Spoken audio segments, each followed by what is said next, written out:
All right. Hello, everybody. Welcome here to the live YouTube stream that we're doing here, talking about chapter two on Think and Grow Rich, specifically how it can impact veterans and from a veteran's perspective and through the lens as a veteran. This is a book that I've read a number of times. And so I'm going to touch on some of the main topics here, making sure we got connected to YouTube here properly. Looks like we just lost somebody. Okay. Got excellent connection. Um, so we're going to run through some of the bigger topics here that are in chapter two, and it's really where we start getting into some of the meat that is part of Think and Grow Rich, and why Think and Grow Rich is really so important from this perspective. So let's see here. Go ahead and bring some stuff up here.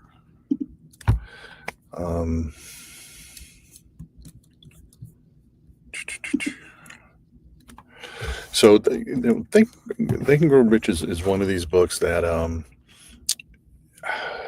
it's got a lot of solid lessons into it, but the way that sometimes people will read it and have to struggle through some of the older language that's a part of it, it can be a real it can be uncomfortable in some different ways, whether it's the phrasing, the words used, or even some of the context and the situations that are used.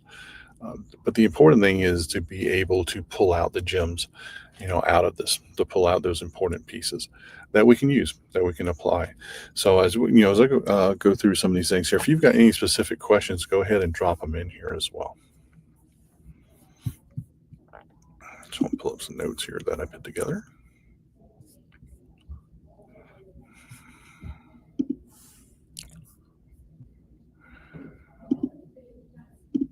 And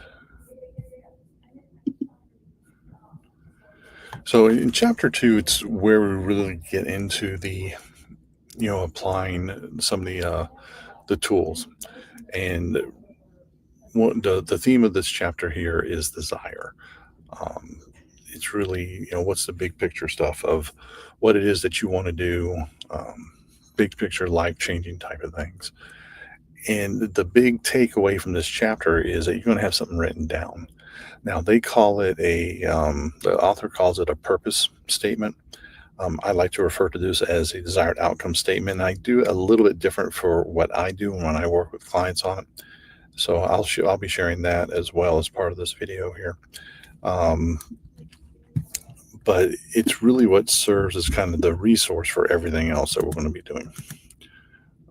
So it's an exercise that you go through and that you do, but then you keep using it. It's definitely not a one and done type thing. And one of the interesting things with this book and this exercise in particular is this is like the number one point at which people fail using the lessons in this book. It's super early on because it can be a kind of uncomfortable exercise in a discussion to have with yourself. And that when you go through and you work on this different stuff here. So let's go ahead and bring up some of these things here. So we talk about the purpose written statement. Now, what does this have to do with communication? And the reason why it's so important and why it's one of the early things that I do when I work with people is because once you have this figured out and once you have it documented, it's going to drive everything that you do and everything, including your how, what, when, why, and who you communicate with, everything. And it's going to bleed over into your execution and being able to bring people in to work together with you. It's going to be the centerpiece of everything that you do. And this is why it's that important. This is why it's done early on and Think and Grow Rich. Because for everything else that you read and learn in the rest of the book, it's always going to be reflecting onto your desired outcome statement. And really, this statement should really be nothing less than a healthy obsession. Barring certain things. This is where you're going to pour all of your energy, your effort, your attention into, which really makes it essential to have the support of your friends and family, and to bring them into why this is so important. And having this statement is going to be a part of doing that. Because the one thing that a lot of people experience, and I would say almost everybody experiences, when they figure out what it is that they want to work on, what's the important thing for them, whether it's starting a business, working at a certain company, getting a certain role, going to school, whatever it might be, you'll be surprised by how many people are not necessarily on your side. And they might say that they are, but then what they do and they don't do can be something completely different, unfortunately. So, this will actually help you figure out who is supportive of what you want to achieve and who is not. And that kind of introduces another conversation that has to be addressed at some point. Unfortunately, the ones who don't support you, or at least stay out of the way, um, they might throw comments and might do subtle things to create obstacles or sabotage, especially when they see someone has something documented like this desired outcome statement. A lot of times they'll get jealous, they'll feel insecure, they'll feel intimidated, and they don't want you to do better than what they've done.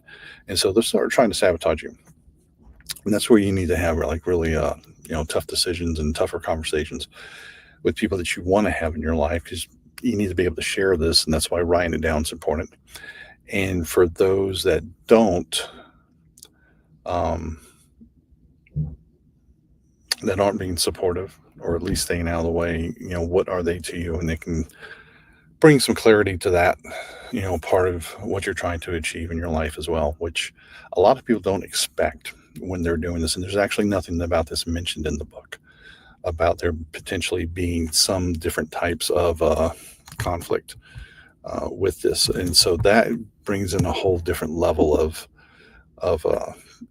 complexity. But that is also why it's really important um, that you have it written down so that you know what it is that you're working on. Let's see here.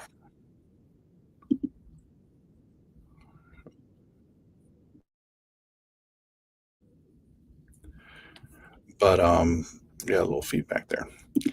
But that's why it's really important to have it written down so that you're prepared with it, and not really back down on what's important to you. And when you write something down, it becomes more real, for sure. So one of the first things that's going to come into doing this is, how committed are you to doing this exercise? And then how committed are you to using it to help you achieve your goals? And the thing is, you can commit, because as veterans, we all have done it. We raised our right hand, we swore an oath to Uncle Sam for basically everything up to and including our lives. That's an awesome commitment in terms of size and scope and consequence that most people just don't do. And this is where veterans really have an advantage and an edge in this, that a lot of other people don't. So you've made big commitments before. So this is an even bigger one in a lot of senses, because this is to you. This is by you, to you, for you, which also makes it more complicated on the accountability side as well. Um, because this is for your prosperity, for your well-being, that of you, your family, not to a unit, a command, your shipmates, leaders, anything else. And how do you be accountable for that? Because once we go through this exercise and you've got this written down, what you do with it you know, is more important, because just a lot of people will write something like this down if they get through that exercise, and then they forget it. They leave it. They don't want to use it because no one wants to hold themselves accountable, because a lot of times there's a lot of failure, a lot of setbacks when we're doing something that's helping us move forward. And it's like, oh, do you want to do, exercise A that's going to help us get that? Or do you want to go out with your friends? You want to go watch a movie, something like that? And it can be difficult for people to do. Now, there's two parts for the accountability part. It's you and the people around you, but it's ultimately you. Uh, so you're going to create this statement. We're going to walk through how to do that. And you're going to have tasks that's going to walk you through this in the book. And I'll describe how I also approach it as well. regardless of which way you do that, and I'll explain why there's differences in the benefits that I found with the way that I do it a little differently. Then you have to share it. You can't just sit on it, not share it with anybody, keep it a secret. Doesn't say you have to share it with everybody, but accountability doesn't work very well when it's not shared out with other people. Um, so share it with people that want you to be a success, that have a direct stake in your success. So that could be spouses, trusted significant others, mentors, coaches, role models, etc. Don't pit people that shouldn't be in a position of holding you accountable or watching you succeed or fail. So, what does this mean? No children, no one who's going to support you, someone that might mock you, stuff like that. Now, side note, if you're not married and you have a significant other, and this is a person who's not on board with what you're trying to do, that doesn't support your desired outcome statement, then it's time for a pretty serious and honest reflection. Uh, Things aren't going to get easier in a relationship when time passes. And I've seen situations with clients and other people or fiancés and girlfriends or boyfriends actively sabotage the person that they proclaim to love and support and want to be successful. Now this is your call, absolutely.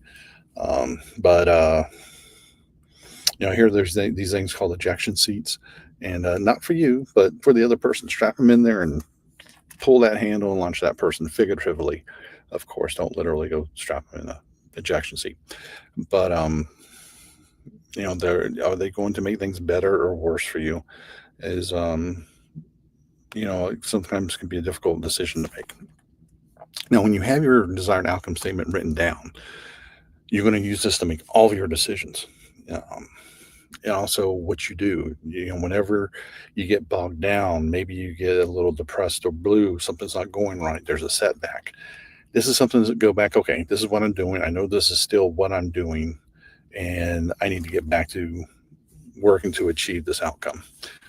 So it can be used from that perspective as well. Uh, and it's an active document. I don't like to really say it's a living document because it shouldn't change unless something really, really significant happens. Um, but so let's go through that, and then we'll come back to another piece that I want to talk about with achieving goals, working on outcomes, entrepreneurship, stuff like that. Now, in the book, Napoleon Hill calls this a written statement of your purpose. I call it desired outcome statement. And I'm going to go through his process first, then I'm going to highlight a couple ways that mine is different. So he gives instructions on how to create the statement. And the first one is to determine exactly what you want to earn. So this is they can grow rich, not they can grow poor. So how much money do you want to earn? And then it's exactly what are you going to give in return for that money? What date are you going to achieve this by? And then create a definite plan for carrying out your desires and begin it at once, whether you're ready or not. Now, this is where I begin to deviate from his plan. I'll explain why in a second. Fifth is to write all this out in a clear, concise statement with all that information in it. And then you're going to use that statement. This is a sixth part here in the book, is you're going to read it aloud twice daily. And also to extend this is you want to put it in places that you can see that. So this is Napoleon Hill's 6 steps to that. Now, with my approach is the first 3 parts are the same. Fixing what you want to have, what you want to, what's the purpose of your outcome. Typically, this is money. What you're planning to do for who you're planning to do this for. But in a kind of a general sense, you want to identify your audience as specific as possible, and then your service or product in a more general sense. You're not going to have a master plan part of this, the date you want to achieve this by. And then we don't include the specifics of how you're going to do that. And the reason for that is these are things that can change. And then when some of these statements begin to change, it can be tempting to redo them, throw them out, start from scratch. And that's not really the way that projects usually go, that business usually goes. Conditions change all the time. I can't think of a single time I've started a project and the conditions were exactly the same, whether it was budget, manpower, technology, locations, customers. It was exactly the same at the end as it was at the beginning. So you have to have the flexibility, the agility mentally, and how you perform that you can accommodate these changes. That's why I'm not a fan of putting in there, with any specificity of how you're going to do something. As far as just start doing something, whether you're ready or not, generally, yes, because a lot of people will kind of use that as an excuse not to do anything, to start making those steps towards the outcome, as long as they're kind of benign. If there's a high risk thing like, well, lives or something like that, you need to make sure you know what you're doing, obviously. But at some point you have to take that step forward. And then once you have written this, and I go through with a 3-step process. So and this is available in an article. I'll include the link in here in the video, where you go through 3 passes of writing this phase out, or the statement out rather. The reason for that is because we tend to think of stuff subconsciously, and over periods of time while we're sleeping. And if you just write it down in one setting, you're probably going to miss something, or some kind of aspect that you weren't thinking of. So you can go to that article. In short, you spend 3 minutes writing about this, including it, capturing that information, reviewing it 2 days later, doing the same thing, and then doing the same thing one more pass. And in between that, you can consult someone that you trust, that you want their advice, that you respect. You can get the details in that article as far as how you do that. Also, if you're a member of veterancommunication.coach, we have a class that's in that, with videos that walks through that process of how to do it as well. Those are kind of the differences. One of the struggles that people have right out of the book is there's not a lot of guidance on how to create it, on what do you do. And that can be a big bottleneck, a big reason why people don't do it, because they don't have the guidance or the map and how they're going to do this. So you want to have the statement. Once you go through this, then you want to basically put the statement everywhere so you can see it on a regular basis. Bathroom mirror, on your laptop, use your smartphone background, maybe have it as a bookmark. You want to have this everywhere so you see it on the dash of your car until it becomes second nature. And also, this is something that you shouldn't be changing very easily. It has to be a pretty significant event for you to change your desired outcome statement. It can't just be willy-nilly. You got tired, you got frustrated, you got scared, something blew up in your face and failed. You got to understand what's going on before you make big changes, because otherwise you'll never achieve anything. So those are some things to think about. Now, I want to go back to an issue. So, like, once you have your statement, and this is related to kind of the commitment, in a meme that kind of goes around in entrepreneurship, and this is the whole burning your ships thing. So you'll hear this a lot. I was in a veterans business meeting earlier this week, and it came up that you need to know when you're going to burn your ships, or be prepared to burn your ships. Basically, make the commitment to your business to where you cannot go back. Couple thoughts on this. So, a little background on this meme. It originated from an event with the Spanish conquistador Cortez, when he had invaded a part of the Americas, and his army were fighting the native people, the locals, and he didn't want his people to kind of give up and run. Now, the story goes, he burned his ships and said, go look, see the flames, your ships are burning, you can't get out of here. Your only choice is to fight and win, or you're going to die. History kind of paints it a little bit different. It wasn't quite as romantic, a gesture as that. The kind of body of work implies that basically he disabled ships so they could be used later or salvaged, but they couldn't be used at that time. So he still had the motivation of, you guys had a fight or it's over. But he also didn't completely close the door to getting out of there either. And there's even reports that one ship actually left the area and he went back to Spain, like as a messenger.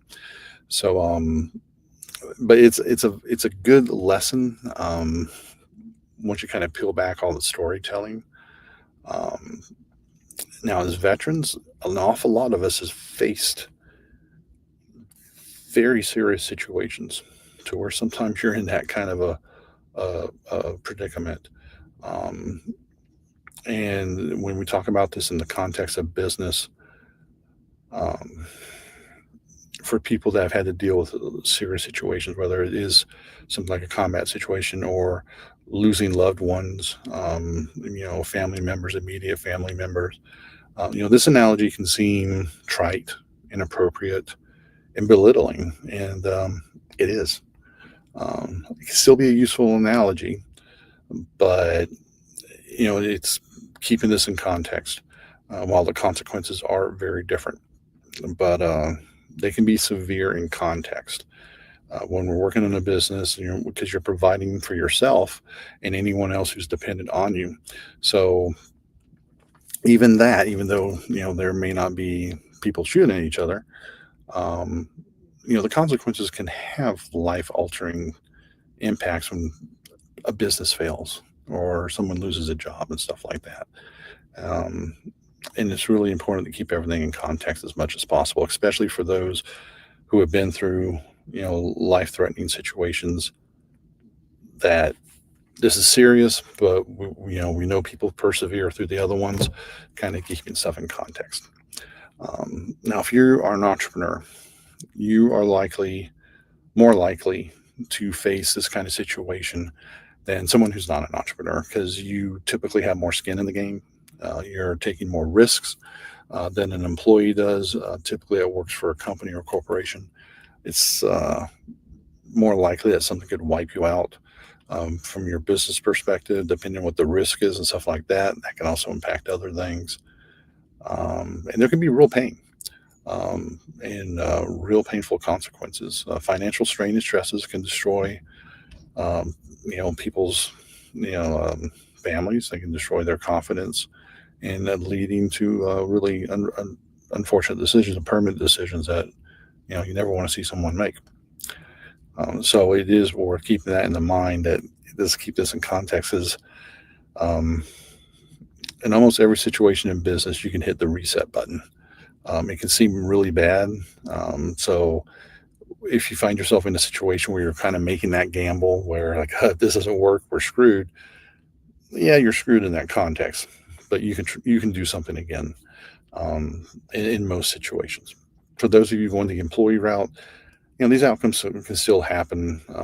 Companies go out of business. You don't know about it. There have been many situations where people went to show up for work one day and the company was closed and gone, and nobody bothered to tell anybody. And then people are kind of left in a lurch, or people lose their jobs and they get no kind of separation or severance. That can be really shocking to the system. And there's typically maybe a couple more layers of protection. Maybe it's unemployment compensation, such things like that. But why talk about these things? Because with desire, commitment, and obsession, it's not that hard to find ourselves where we are facing these kind of odds. And this is going to impact your communication. And this is why it's so important to have that desired outcome statement written down. Because when things get tense, when they get risky, you need to be able to look back on something and remember and read, okay, this is why we're doing this. This is the thing. And you always want to be comparing your courses of action to that desired outcome statement. Are we in alignment with achieving that? Because it can happen to where you start doing something that's going to support achieving that desired outcome. And then before you know it, you've gone off into left field. You're working on something that has no bearing whatsoever on what you're trying to achieve. Now, sometimes you got to do that to get back to working on your desired outcome. That situation is possible. But having it written down it's basically a firewall. It's when things aren't going well, when you're stressed out, when your team's stressed out, when your family, your spouse is stressed out. It can be like, listen, this is what we're doing. This is why we're doing it. You can use that to kind of keep stuff in context and make sure that everything's working in alignment with it. And this gets back also into sharing this with your supporters, with your stakeholders, such as your spouse, your coach, other people that you trust. So that the thing is, you don't really want anything to be a surprise. And that's kind of a true statement in most aspects of communication, especially in the workplace. People typically don't like surprises. Now, with that being said, is all information shared? No. There's some stuff that's definitely proprietary and you don't share it. But for the people that are involved in the decision making and being impacted by it, as much as possible, they need to be included. So, like with your spouse, your significant other, with your coaches, with your mentors, people like that. Because the last thing you want to do is make a decision that's got maybe a 90% chance of not happening. And then it blows up, and you've got to tell people, and they're like, well, why didn't you talk to me before? Maybe they had a better solution. Maybe they just need to be aware of what's going on. And that's why you want to share that desired outcome statement so that everybody's aware of what you're working towards. And, they might say, hey, is this change? Is this impacting? What can I do to help? Um, so share it with the right people. Now, I like the ejection seat analogy over the idea of burning ships more so. Sometimes we have to, burn the ships metaphorically. But if there's an exit plan, an emergency plan, an emergency exit plan, um, usually get injured less than burning something all the way to the ground. Although there can still be a lot of damage, using an ejection seat, but your odds are much better of surviving. Um, Again, think about your desired outcome statement. Think about what safety nets or emergency exits might be available to you, ways that can reduce and mitigate the damage. When you have that statement that you're always referring to, you're not having to reinvent the wheel. And this is another really big plus when it comes to using desired outcome statements. You don't want to have to be figuring out why you're doing something in the middle of a crisis, in the middle of a lot of a real stressful time, stuff like that. You want to be able to look, reference it. Okay, I got why we're doing this, or I understand this, and then kind of work yourself through that situation. But you don't want to be reinventing the wheels, even if you're not in a crisis situation. I've seen countless organizations and countless professionals basically, whenever they get a new task, they're refiguring it out. They're figuring out their whole desired outcome statement thing again. They're losing time, losing money. And this is a way that you can actually have an advantage over your competitions, your rivals, and your peers, is that you don't have to go back and refigure this, because most people are doing exactly that. They're either figuring it out again, or they just don't know why in the hell they're doing something. And they're doing something because they were told to do it, or that they needed to do it. Um, so that's another aspect of why having a desired outcome statement is really important. Another comment on the ejection seats versus the burning your ships. You look at someone like a Richard Branson, and there's a lot of Virgin branded products and services on the planet. There's airlines, gyms, all kinds of stuff. A lot of those businesses, if not most of them, are co-branding arrangements that he does, to where they're actually a minority partner and they're not exposed to the risk that could be there for the airline. So they're basically a marketing partner in a lot of those endeavors. So that's kind of a way to mitigate the problem. And then if something goes wrong, like with an airline, they don't own the plane. They're a minority, investor, partner, owner in a lot of those cases. So there might be some ownership stake in it. But there's options for that. And you always want to have that exit plan if you can have one. You really don't want to go down with the ship if you don't have to. It's much easier to rebuild the other way. Now, there's discussion in this book about having a plan that doesn't recognize failure, and going full bore with this plan. And, sometimes there might not be a plan B. There are situations in which that happened, in which case, good luck, and I hope it turns out.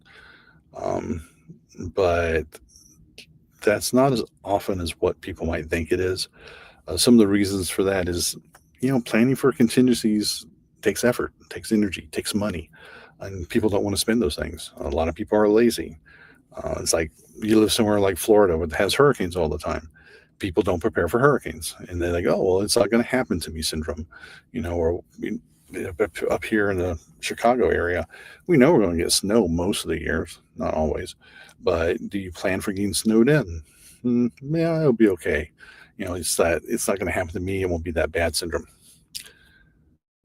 It's always a good idea to look at that desired outcome statement that you create, and then think about not what's possible, because that could be a really large number of things that could possibly go wrong while you're working your desired outcome statement. But what you really want to do is look at what's probable, what is likely, what is more likely to happen, and think about the top three, maybe five things that if they happen, it can be really bad news. And then begin thinking of what you could do if that happens. Um, you see this with organization when there's a disaster or an accident, like airlines. Some do very well at their disaster and crisis response. Some do not. Unfortunately, when the American Airlines accident was the beginning of 2025 in DC, where I got hit by the helicopter, American Airlines had a plan that they were able to execute very quickly and very well. And that involved the CEO of American Airlines going to Reagan International Airport and keeping the communications up. Later this year, there was a situation with the Indian Airlines jet where the pilot turned off the engines by turning the fuel off, and they were not prepared. They actually got accused of copying the American Airlines CEO, which I think there's worse things on the planet.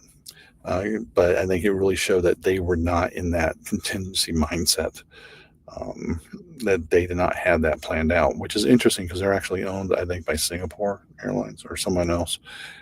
And so it makes you kind of wonder what the parent airline, what their situation is on that as well. My undergrad is in engineering. I also worked in engineering in the Navy. So I spend a lot of time thinking about what can go wrong, how to stop it from going wrong, and then how to fix it if it does. In engineering school, they do a pretty good job of beating into your head that you do not want to be the engineer that designed something that broke, and especially if it hurt people or killed people. So that's why the contingency ideas is really important. And that's where having that desired outcome statement can help you think about, okay, what are my top three things that are most likely to happen? If you live somewhere on the Gulf Coast, you could get hit by a hurricane. That probably needs to be in your top three. What do you do if that happens? And then it just depends on where else you live. California could be all kinds of disasters. Some places it could be criminal activity. Who knows? But you think about that in terms of probability. This is something else that this desired outcome statement is going to help you with. Excuse me. So the word of the chapter is desire. What is it? How do you capture it in writing? How do you use it to get the outcomes that you want? Now, the good news for you with this chapter is it's obviously very early in the book. It's only chapter number 2. A lot of people stop reading Think and Grow Rich at chapter number 2 because they don't want to do the exercise. They don't want to have to look at themselves in the mirror and be honest about what it is they want to do. Because people will typically do one of these things. They'll look at it, they'll get overwhelmed by it, by the work, didn't realize there was homework with the book, and they quit. They don't do anything else. The other thing is they kind of fuddle through it and they don't really honestly do an assessment of what it is they want to do and all those other questions, by when, for how much, et cetera, et cetera. They kind of half-ass it, which is probably worse than not doing it, to be honest, because then you're operating from very poor information and data. Your desire is not accurately reflected in that. And then the last option is people go through the exercise. They do it to the best of their capability. And some people will do this better than others. The more often you do it, the better you get. And whenever you're taking on a major initiative or something like that, it's the time to redo it. You might have one that governs everything you do overall, and then you could have one for different major efforts and projects, stuff like that. But you get better, like anything else, the more often you do them. The thing is, most people don't do it. And this is where, if you do this, if you go through this and follow out the rest of the book, there's a total of 15 chapters. This is 2 of 15. You're going to have a massive advantage over everybody else. Because people will buy this book and they'll be like, oh, I've got They Can Grow Rich, blah, blah, blah, blah, blah. Then they don't do it. It becomes basically, something on the bookshelf, a doorstop, whatever. So this is something where you can really get a huge advantage over everybody else that you're encountering. And so keep that in mind, because it can suck doing this. Look at that article. I'll put a link into it, into the post here that you can look at for doing it as a desired outcome statement, going the path that I do. if you're not going to do that, do it how it's described in the book. The important thing is that you do something. Now, also something to keep in mind here is, well, one quick thing. At the end of the book, Napoleon Hill said, at the end of the chapter, he tells a story, shares a story of how his son was born without ears. Didn't think he was ever going to hear, and through his persistence and belief and desire, he was able to get him to a point to where he was able to hear with I guess what passed as a hearing aid back in the day, and he was able to function and prosper as a contributing member to society.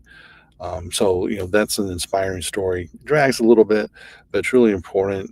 And also those of us who have dealt with severe injuries, illnesses, stuff like that, it kind of does strike home because when you're in situations where, like, I've been in a couple too, where it's just like things are not going to fail. I've burned my bridge, or actually tried to get more ships in that situation.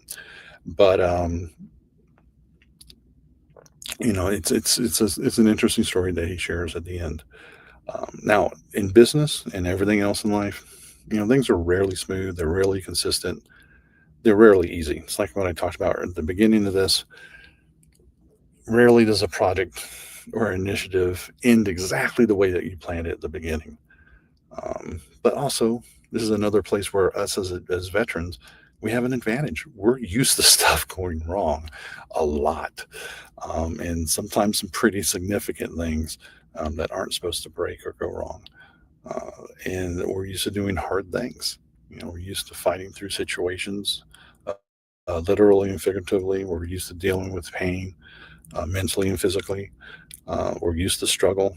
We're used to dealing with losses, but we value the wins. And the thing is, like in business as a veteran, whether you're an entrepreneur or going the employee route, a lot of times it's the little wins that matter. Every now and then someone will hit a home run, lightning will strike. You might go in somewhere and you get like $1 million sale that you had no idea you were going to get that day. That's awesome if it happens. Doesn't usually happen like that. Usually it's a succession of little wins that you put together.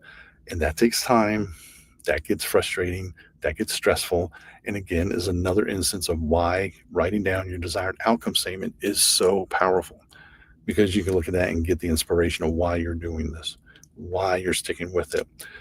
Because it's those little wins typically that you get enough of them, they tie together and they start, giving more and more. It's like compounding interest. You start getting bigger and bigger results from the little wins. Um, so that's something really to keep in mind. Then how do you use these advantages, as veterans? I do, a fair amount of work on pitfalls and problems that veterans can find themselves in from a communication and leadership perspective. But there's a lot of advantages that we have. And, it's like anything else. What do you do well? What do we need to change? And just keep in mind, you're not the only one in this situation either. There's millions of us. And, the government spends a lot of money to get us turned into sailors, soldiers, Marines, airmen, Coast Guardsmen, Space Force Guardians. And then not a whole lot once we're done.